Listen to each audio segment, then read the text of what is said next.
Hello, everyone, and I want to wish you an amazing Christmas and a Happy New Year. You're tremendous warriors, and we appreciate it so much. We're in Florida right now, speaking to you through this technological advance that's been made. That's been incredible, what they've been able to do over the last number of years. Incredible. We'll be talking to you in a little while, and you'll be asking me some questions. We have a lot of the media right here, our friends from the media, dear friends from the media. Sometimes they're good. But we're honored to be joined on this call by 5 units deployed all across the world, representing the branches of our armed forces. We have, as you know, we have a new branch that's joining us. It'll be the Space Force. We don't have them represented quite yet, but that'll be very soon. We're going to have a 6th branch of the military. That's the first time in 70 years a new branch will be coming on. That's going to be very exciting. Because of your brave and selfless service, Americans can celebrate Christmas in safety and in peace, and we all appreciate what you do so much, and we thank you very much. To begin our call, I'd like to recognize Captain Roxana Flores and the U.S. Army's 103rd Sustainment Command, joining us all the way from Kuwait. The Cactus Soldiers, as they're called, are supporting a wartime force of over 25,000 service members and civilians undertaking sustainment operations in 12 different countries, and you do an incredible job. Across the Middle East, our warfighters win only with the relentless determination and unsurpassed devotion that we have, they have. It's incredible, the job they do. And thank you very much, and we'll go back to Roxana in a little while. We'll ask a couple of questions, and she'll have some questions for us. We also have with us sailors aboard the USS Forrest Sherman, a destroyer under the command of Commander Frank Azzarello, joining us from the Gulf of Aden. You're stopped clandestine, and this is what you're doing so well, that you're able to stop clandestine weapons smuggling at a record number, by the way, escort tankers, and keep the seas safe for America and our allies in the highest tradition of our great Navy. And our Navy is doing really well. We just approved a record budget for our Navy. Lots of new ships and lots of new everything. I want to thank you for your constant vigilance, and we'll get back to you in a second, too. I also welcome the great Marine sailors and soldiers of Task Force Southwest 19-2, who are stationed in Camp Shurab in Afghanistan. Brigadier General David Odom, thank you very much, General. Your brilliant team is vital to training, advising, and assisting our friends in the Afghan military. Your intelligence and security operations are second to none, and we're making a lot of progress there. As you know, we're also reducing troop force because we don't need what we had there, and we reduced troop force and are in the process of doing that very significantly. Thank you very much, General. Back in the United States, we're joined by the 20th Attack Squadron at Whiteman Air Force Base in Missouri, our great state. Greetings to Lieutenant Colonel Daniel Wadsworth and all of the airmen on the air base. You're crushed, and you know what happened recently. You helped us so much, and one very, very big. You crushed ISIS from the air, kept the Taliban running scared, and conducted countless lethal airstrikes against the enemies of freedom. You are an incredible group, and we are supremely grateful for your service and the job you do.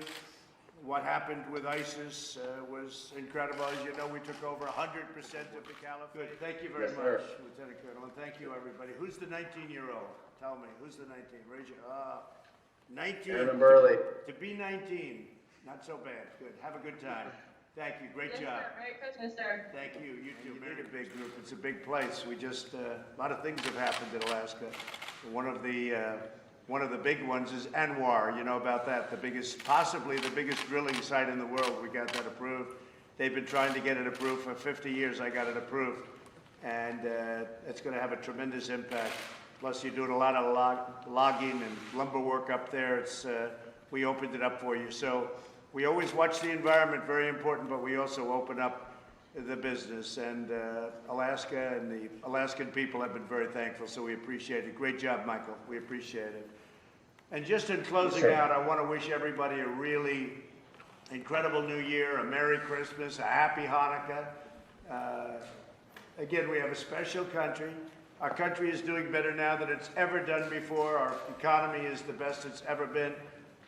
I believe that as all of this new equipment starts pouring in, and it already has started for the most part, in the case of the Air Force, a lot of it's there. The Navy, a lot of it's there. We're building a couple of submarines, by the way, that will be the most lethal weapons anywhere in the world. I have to tell you that it's what they do and how they do it is rather incredible, but they're the most powerful weapons in the world.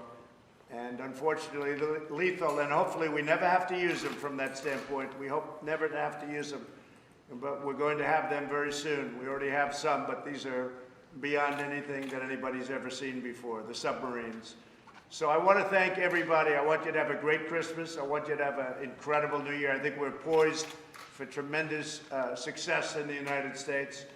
And enjoy all that new equipment that we're getting you. It's all made in the USA. Very important. It's made in the USA, every bit of it. So thank you all very much. Merry Christmas. Thank you.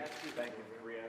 Kim Jong-un is threatening a Christmas surprise. Oh, that's okay. We'll find out what the surprise is, and we'll deal with it very successfully. Let's see what happens. Everybody's got surprises for me, but let's see what happens. I handle them as they come along. So you saw that. These are great people. Our military is now replenished.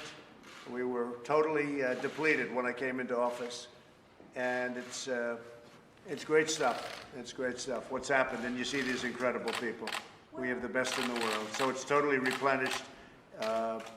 New equipment's coming in on a daily basis. It's being made, all made in the USA, and our economy is the strongest it's ever been.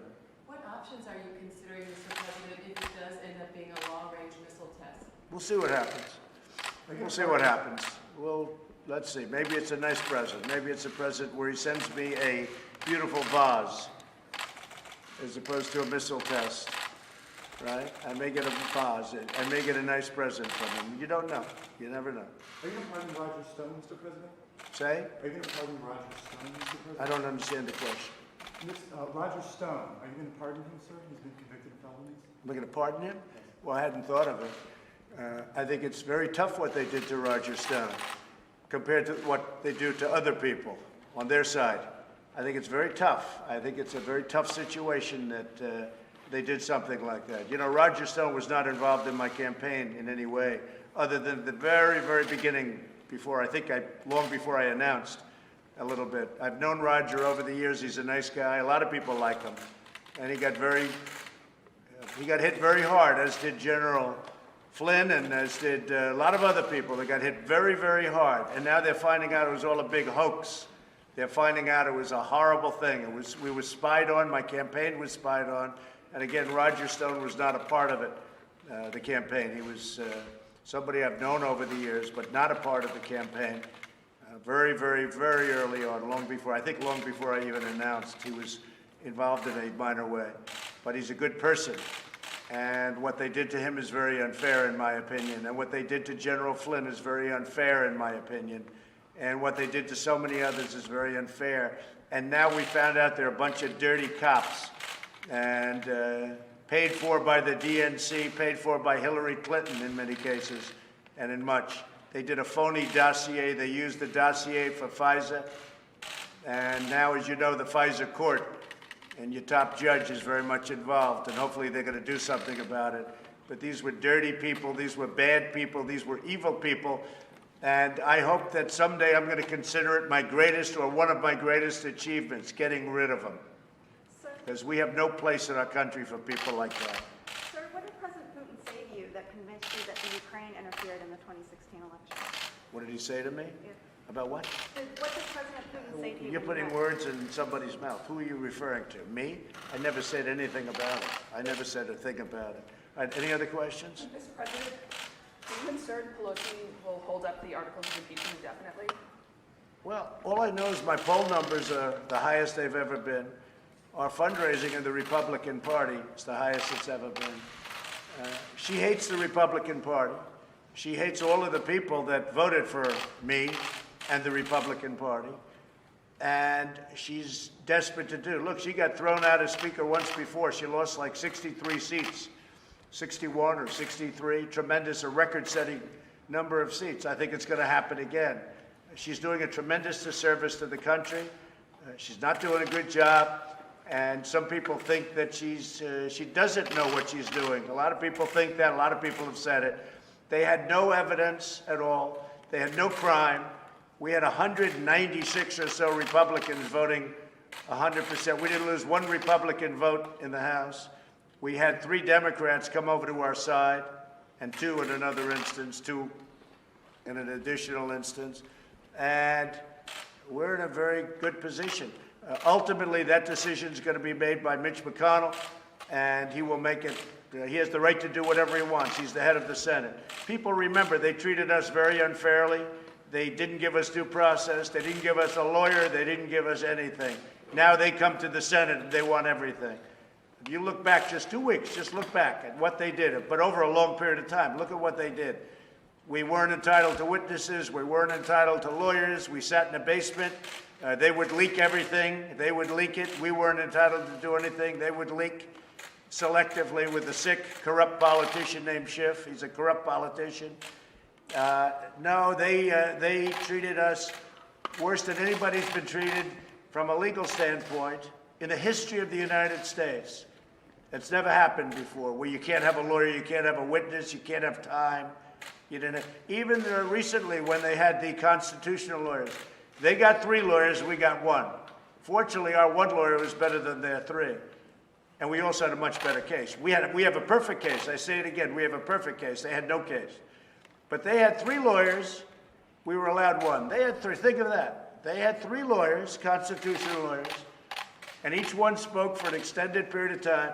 We had 1 lawyer. What do you think of that? So now they get to the Senate, and now we have the majority, and it's up to Mitch McConnell. And we have the majority, and now they want McConnell to do wonderful things for them. I mean, he's going to do what he wants to do. Very smart guy, very good guy, and a very fair guy. But they treated us very unfairly, and now they want fairness in the Senate. They ought to look back at the last year to see how they've hurt this country. Fortunately, we have a president that was able to plow through all of the stuff that went on and goes on. And also, tremendous amounts of information are being written about, even by the fake news, concerning FISA, concerning dirty cops, the people that started this whole thing. What they've done to this country is incredible, and hopefully it's going to be taken care of. The Attorney General's working, and everybody's working, but if you just go, because I like to stay out of it, and I do stay out of it, if you just go by what you see in the papers, it's incredible what's going on. We had dirty cops. We had people spying on my campaign. They did terrible things, the likes of which have never been done in the history of our country. It's very sad. All right. Have a good time, everybody.